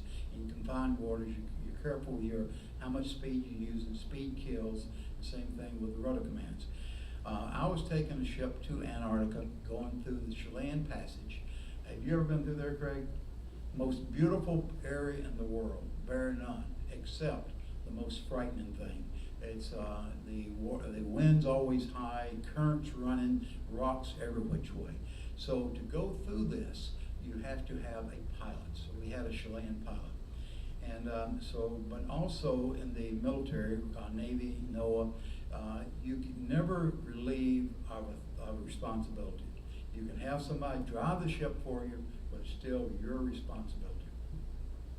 So we were going through the inside passage, the Chilean pilot, and I was standing where I was supposed to be against the back bulkhead, and he was doing all the commands. Then I heard, all ahead. Well, that got my attention. Pretty soon, right fore rudder. That really got my attention. Left fore rudder, right fore rudder, left fore rudder, full speed. Everything you're not supposed to do. So I was walking up toward him. I got within about a foot of him, and he knew that I was there. He said, Captain, what do you see off to starboard, off to the right? Well, there was a ship, high and dry on the rocks. He said, that captain didn't listen to me. And he said, look over to your left. What do you see? A ship that had literally been turned upside down. That captain didn't listen to me either. Well, I got the impression. I listened to him from that point on. Okay. I'm going to make one more quick story. It has nothing to do with the Boy Scouts. It has nothing to do with lessons learned, except it's a neat story. And I tell it a great deal. Anybody that's been around me very much, you've heard the story probably a dozen times. I ask for your apologies. You're going to hear it again. I was on a penguin rookery, first time to Antarctica. John Wise, wherever's nodding his head, I think he may have heard the story.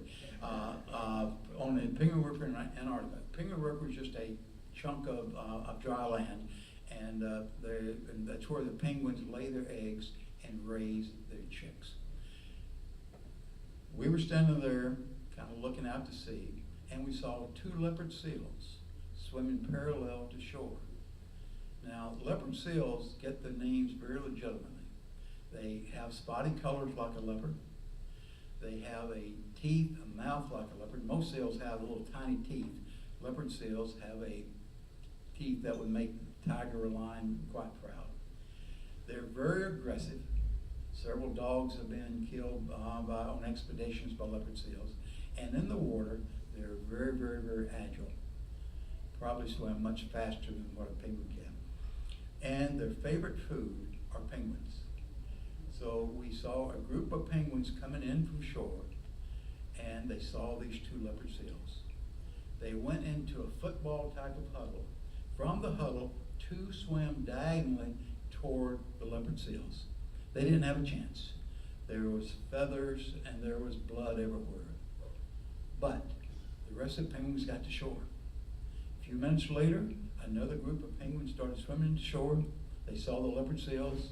They went to a huddle. 2 swam diagonally toward the leopard seals. The rest of the penguins got to shore. That repeated itself several times. Always 2 that were sacrificed. Now the question is, and nobody knows that I don't believe, knows whether they are peer selected or self-selected. We'll carry this back to human life. If they're peer selected, you better be nice to the guy beside you, because they may be, you may have the short straw. Well, I want to thank everyone. I was humbled by this selection.